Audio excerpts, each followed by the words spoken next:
Geneva lies in the southwestern corner of Switzerland. It's the country's second largest city. Car journalist Mathis Kurat is here for the annual Geneva International Motor Show. Mathis says everyone who's anyone in the auto industry always turns out for this event. About 700,000 people are expected to attend the show this year, and there's a lot to see. For example, a Porsche station wagon. The Panamera Turismo has a big tailgate, a low loading sill, and a lot of extra storage space. Porsche's chief designer says the goal was to develop a sporty model with a high degree of functionality. This car was a real surprise for station wagon fans. Then there's the new Porsche 911 GT3, which combines superior performance and lightweight design to provide a unique driving experience.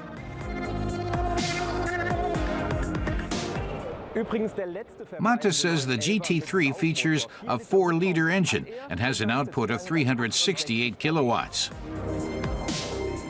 The Lexus RCF GT3 harnesses just as much horsepower. It's driven by a 5.4-liter V8 engine and will compete in several racing events this year. Here's the 5th generation of the Lexus LS for luxury sedan. The LS 500h hybrid model is powered by a 3.5-liter V6 gasoline engine and 2 electric motors, which together deliver 260 kilowatts of juice. Volkswagen is also presenting its elegant new model, the Arteon. It's the successor to the Phaeton. The luxury sedan features frameless windows, a broad, low hood, and dynamic contours reminiscent of the classic Gran Turismo design. Mathis says this is a really elegant car, but those who want a sportier model might want to consider the R-Line version. Here's VW's vision of the future, a self-driving car the manufacturer calls Cedric. It's an electric vehicle that's supposed to be able to get around without a driver. But that goal is still a few years away. The company's CEO says VW wants to help shape the future of the car industry. That's why it developed this car, and he's convinced that this concept will work over the medium term. Toyota has come up with some futuristic ideas as well, like the i-Trill. It's still not clear whether this electric 3-passenger car will ever go into full production. That will depend on whether consumers are willing to purchase something this unconventional. Hyundai has been working with hydrogen propulsion for 20 years now. The FE fuel cell concept is the 4th generation of this technology and the successor to the iX35 fuel cell. The new model expands the car's operating range to 800 kilometers. FE fuel cells are set to start appearing in production models next year. Some of the models here have been on the market for decades, like the Suzuki Swift. It's been around in one form or another for 33 years. The 6th generation of the model features a new design, including black A-pillars and vertical lights on the front and back end. There's also a hybrid and a 4-wheel drive version. Seat has rolled out the 5th generation of its popular Ibiza model. A total of 5.4 million Ibizas have been sold around the world. The Super Mini comes with engines that run on either regular or diesel fuel. A natural gas engine option may be available later.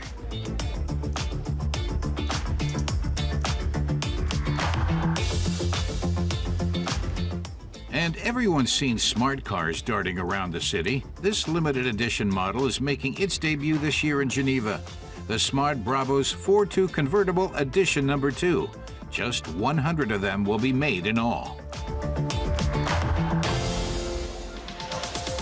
Mercedes is presenting a sleek new design with its E-Class convertible. The new version is 13 centimeters longer than its predecessor and 7 centimeters wider.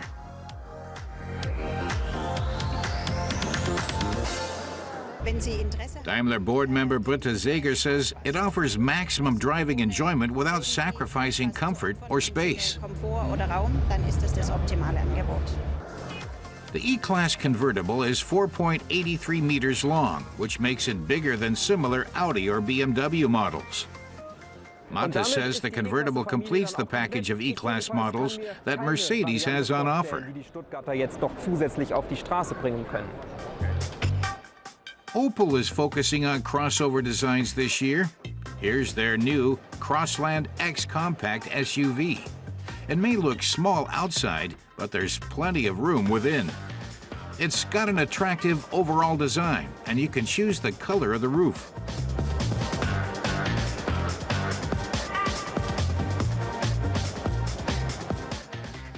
Skoda is presenting two variations of its popular Kodiaq model, the Scout and Sportline.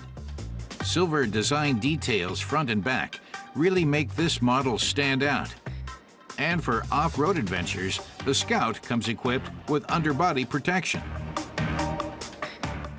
Then there's the elegant and dynamic Sportline, which offers a host of sporty visual enhancements, as well as tinted rear and second seat side windows, and 19-inch alloy wheels, with 20-inch versions as an option.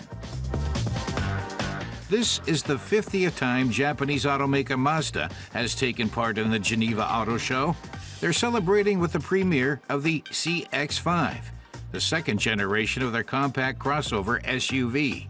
It's longer and lower than previous models and features a striking new grille design. Mata says he has mixed feelings about this year's Geneva Auto Show. He was expecting to see more standard production vehicles that have alternative propulsion and fuel systems, but 2017 could bring more surprises.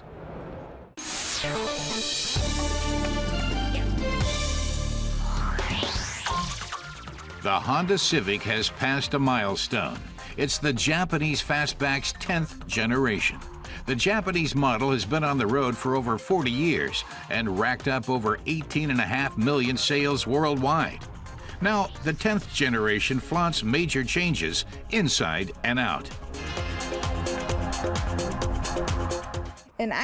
Car tester Ines Petri has learned that the Civic is available in 170 countries. Earlier generations were designed for individual markets. Production teams from North America, South America, Europe, Asia, and Japan have collaborated on the current Civic. So all variants are based on one compact global platform. And the Civic has grown by 3 centimeters in width and 14 centimeters in length, although it's lost 2 centimeters in height.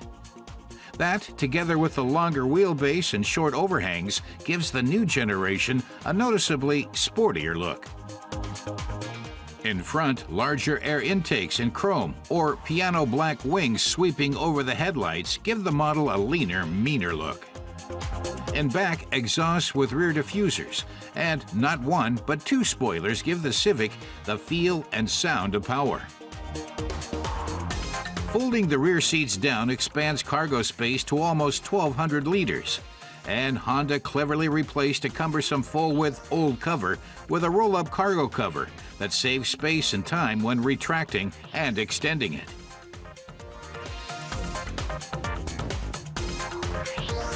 The magic back seats no longer fold up to create a second cargo area. They were sacrificed when the fuel tank was moved from the front to the rear. The new seats, says Ines, provides a sportier feel out on the road. She remembers the fuel tank under the driver's seat in previous generations. Moving it under the rear seat brings the driver 3.5 centimeters closer to the road.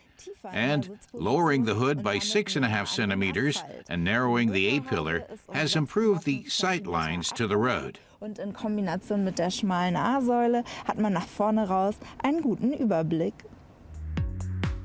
The new Civic's cockpit is less like the space shuttle than its predecessors, though the instrument panel still strives for a spacey feel. The Tech Center console can connect to the driver's mobile phone and can even recharge it inductively. We test drove the more powerful of the two newly developed gasoline powertrains, the 1.5-liter 4-cylinder turbocharged engine. It puts out 134 kilowatts and a maximum torque of 240 newton meters, available as low as 1900 revs. That carries this Civic from 0 to 100 kilometers per hour in 8.3 seconds on a manual 6-speed transmission. Ines points out that the active electric power steering makes the Civic nimbler, so the farther she turns the wheel, the sharper the car turns, which translates into less winding, less effort, and more precision.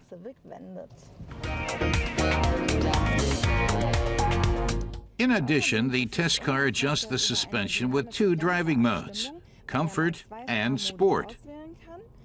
Although even in Comfort mode, the suspension already feels rather stiff and sporty. Sport mode simply enhances those qualities.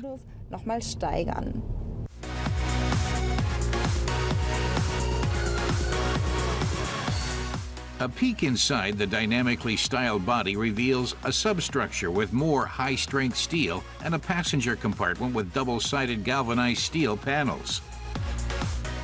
Honda's Yuichi Matsumochi explains that even if the car's external dimensions have increased, its weight has fallen. New struts have enhanced the chassis stiffness. That makes the Civic more dynamic and improves passive safety on the new platform, he says. For active safety, Honda has made comprehensive safety and assistance systems standard for every equipment line. Camera and radar sensors support the forward collision warning with its collision mitigation braking system. A lane departure warning and adaptive cruise control help keep the driver on track.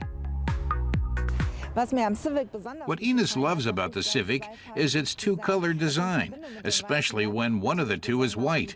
The 1.5-liter engine proved to be sporty and snappy enough for the country roads.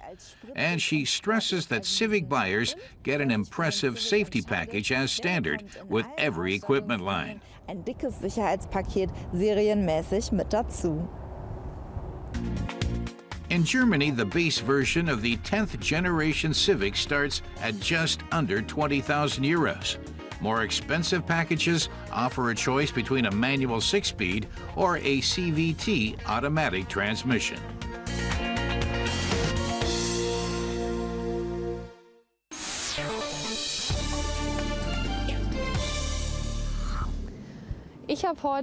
Our car tester Michelle Assenmacher says she's going to be making deliveries today and doing it in a very special vehicle.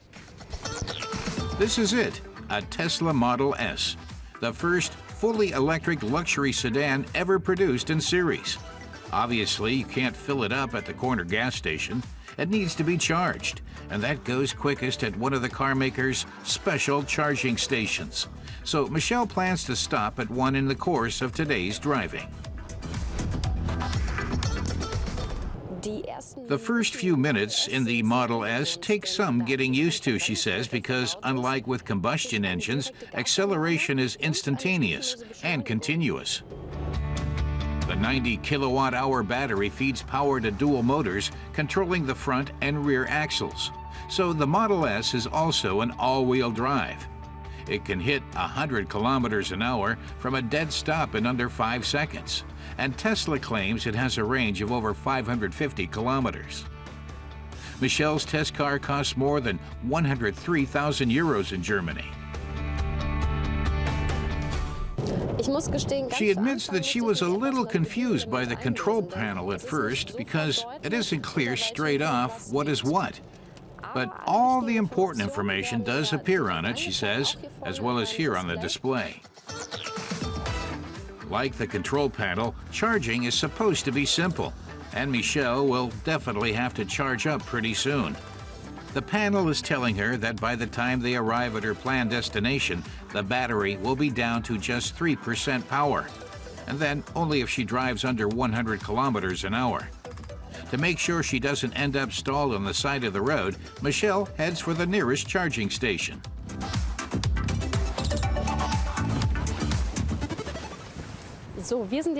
After arriving, she says she hopes that charging up will be as uncomplicated as the interior controls.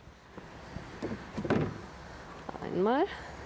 Dann drücke ich hier auf einen And Knopf. sure enough, when she presses a button on the charger, a cover pops up on the car, and all she has to do is plug it in. Ganz Presto. unkompliziert.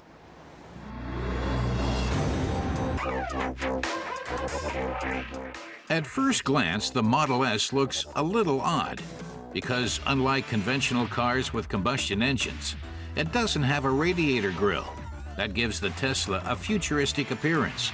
Otherwise, the pop-out door handles and a sleek coupe-like body, the electric vehicle cuts a very elegant figure. In all, the Model S has nearly 900 liters of space for luggage and other cargo. The materials used in the interior are all high-end. Leather highlights make spending time in the car a luxurious experience.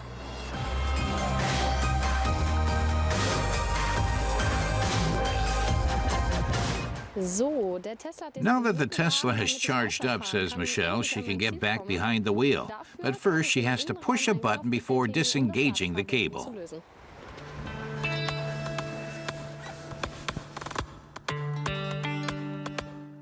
The car's battery is built into the chassis. That gives it a low center of gravity, which improves handling and helps the driver feel firmly in control.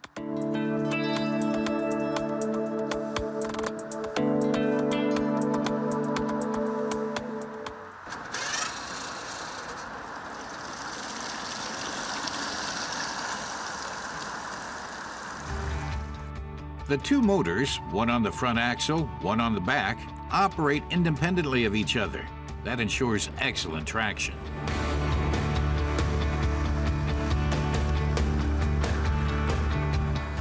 So, ich bin jetzt Michelle says she's finally made it to her delivery destination. So what does she think of the Tesla Model S? It's a sporty family car, she says, and a whole lot of fun to drive.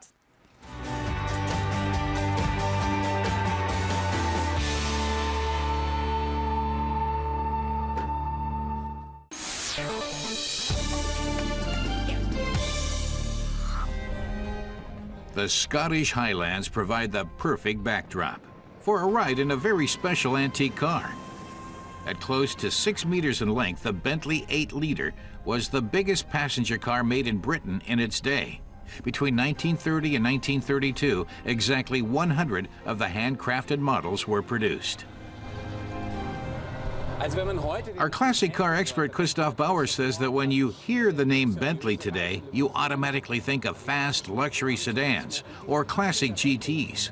And this Bentley 8-liter could be called the forefather of the modern Bentleys.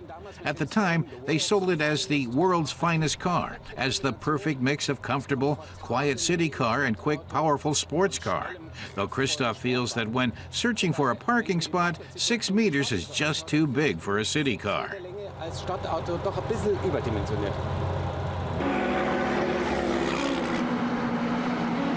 From his earlier jaunt in a 4.5-liter, Christoph knows that big cars are a Bentley tradition, and the 8-liter also traded on its brand name, a relatively new concept at the time. That's because in the Roaring '20s, Bentley had become famous for producing street-legal race cars.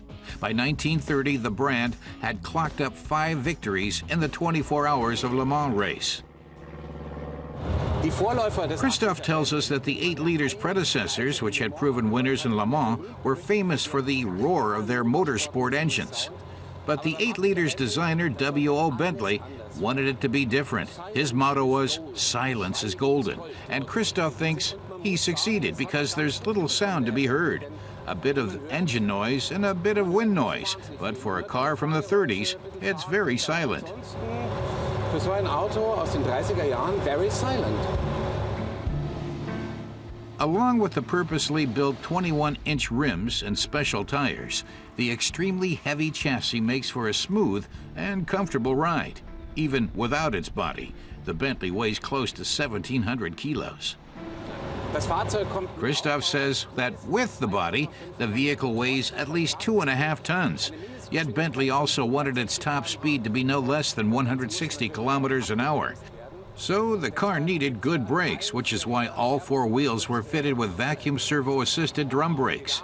Futuristic technology at the time. Back then, Autocar magazine said the Bentley 8-liter possesses qualities that make you forget it's a machine.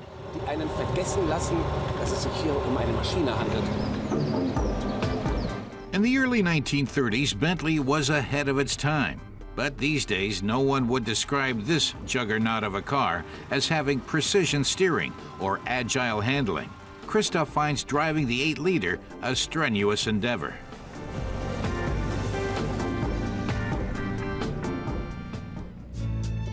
In 1930, the motorized chassis alone cost 1,850 British pounds.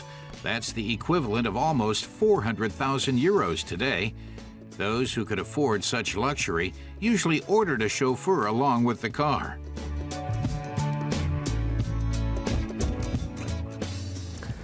Thanks a lot, Pablo. Christoph says while driving this car is an experience, the real feeling of luxury is found in the back. Here there's fine leather, exotic wood, and endless legroom. Hardly surprising in a car that's almost 6 meters long. And the wheelbase is, let's measure it, 1, 2, 3, 4 meters. A modern VW Polo could fit in between. This is the Continental Touring Saloon, the biggest body you could get for the 8 liters. Technical highlights include the ribs of the radiator grille, which open and close depending on the temperature. Long semi-elliptic leaf springs and double-acting dampers ensure optimal ride quality. The 8-liter boasts fabulous design and top-quality workmanship, right down to the tiniest details. Inside the car has the genteel flair of a British gentleman's club. It's a symphony of wood and leather.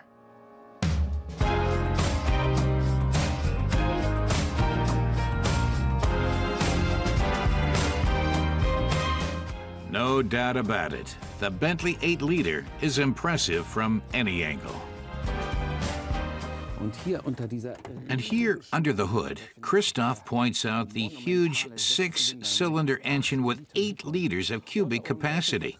He says Walter Owen Bentley's philosophy was, there is no replacement for displacement. So after building engines with 3, 4.5, and 6.5 liters of cubic capacity, the 8-liter was his crowning glory. This one here, with the ID number YF5001, was the first 8-liter engine Bentley ever built. Now, it looks pretty old-fashioned, but in its day it was state-of-the-art. The engine came with a 5-year warranty and was seen as relatively maintenance-free. It only needed to be completely taken apart and cleaned after 15,000 miles.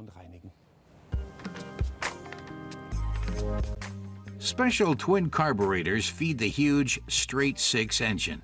4 valves per cylinder, aluminum pistons, and a twin spark ignition help the motor generate an impressive 220 horsepower.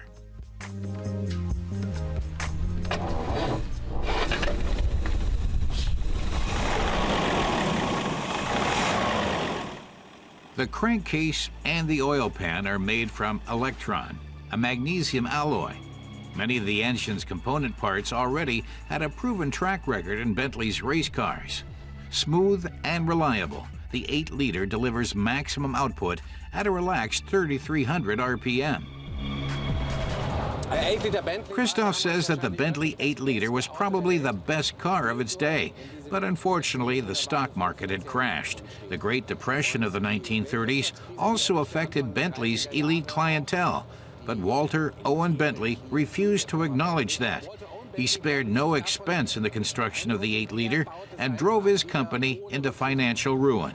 In 1931, the insolvent Bentley was taken over by Rolls-Royce, thereby ridding Rolls-Royce of its toughest and technically superior competitor. The 8-liter is the last model Walter Owen Bentley ever built, and it was the best luxury car of its day. So it's definitely a milestone in automotive history. Das beste Luxusautomobil seiner Zeit, deswegen ist definitiv ein Meilenstein der Automobilgeschichte.